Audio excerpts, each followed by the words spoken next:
Railway में नौकरी ये एक ऐसा सपना है जो बहुत से लोग देखते हैं। तो जो लोग ये सपना देखते हैं उनके लिए एक बहुत बड़ी खबर है। 2025 के लिए एक बड़ी भर्ती की घोषणा हुई है और आज हम इसी की पूरी डिटेल में बात करने वाले हैं। तो चलिए बिना देर किए सीधे मुद्दे पर आते हैं। देखते हैं कि इस घोषणा की हेडलाइंस क्या हैं और इसमें खास क्या है। तो सबसे पहला जो नंबर सामने आ रहा है वो है 8,850। जी हाँ, 2025 के लिए रेलवे में अलग अलग पोस्ट पर कुल 8,850 वैकेंसीज का ऐलान किया गया है। ये वाकई में एक बहुत बड़ा नंबर है और बहुत से उम्मीदवारों के लिए एक सुनहरा मौका भी।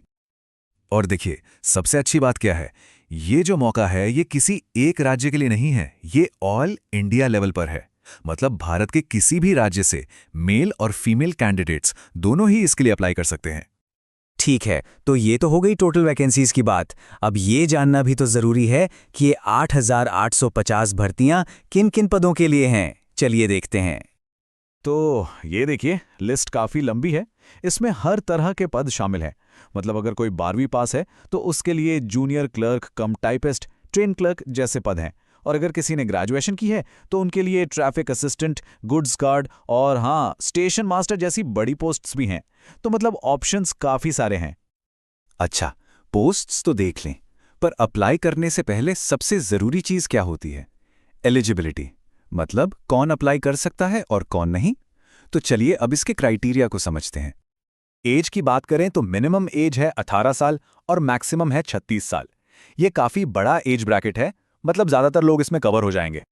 और हाँ, एक और ज़रूरी बात, जो गवर्नमेंट रूल्स होते हैं उनके हिसाब से female, OBC, SC, ST candidates के लिए एज रिलैक्सेशन भी है। मतलब अपर एज लिमिट में छूट मिलेगी। अब आते हैं एजुकेशन क्वालिफिकेशन पर। तो देखिए, जैसा कि हमने पहले भी देखा, अलग अलग पोस्ट के लिए अलग अलग क्वालिफिकेशन है। कुछ पोस्ट के लिए मिनिमम 10वीं पास चाहिए, कुछ के लिए 12वीं पास और कुछ के लिए ग्रेजुएशन की डिग्री ज़रूरी है। ठीक है, तो एलिजिबिलिटी समझ आ गई। अब बात करते हैं सबसे ज़रूरी चीज़ की कि अप्लाई कैसे करना है। क्या है इसका पूरा प्रोसेस? चलिए देखते हैं। तो सबसे पहले आती है एप्लीकेशन फीस।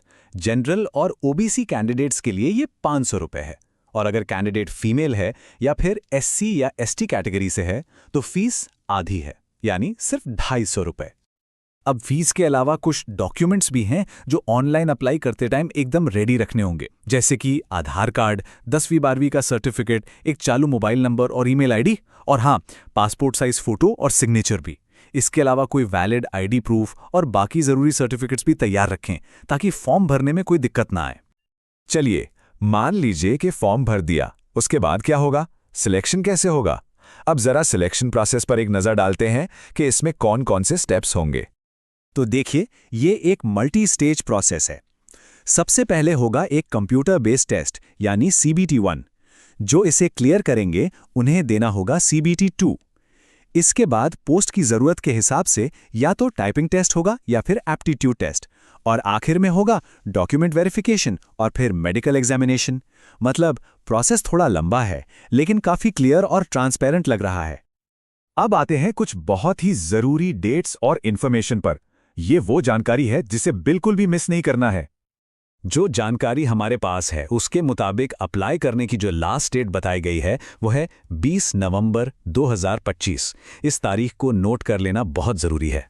लेकिन यहाँ पर एक बहुत ही इंटरेस्टिंग और ज़रूरी बात है। जो सोर्स वीडियो है वो खुद एक डिस्क्लेमर देता है। उसमें साफ साफ कहा गया है कि ये जानकारी सिर्फ एजुकेशनल पर्पस के लिए है और अप्लाई करने से पहले ऑफिशियल नोटिफिकेशन को ज़रूर पढ़ लें। ये एक बहुत ही ज़रूरी सलाह है।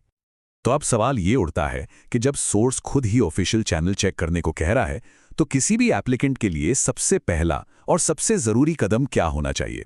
जाहिर है, किसी भी जानकारी पर पूरी तरह भरोसा करने से पहले भारतीय रेलवे की ऑफिशियल वेबसाइट पर जाकर खुद सारी डिटेल्स को वेरीफाई करना, ये सबसे समझदारी का काम होगा।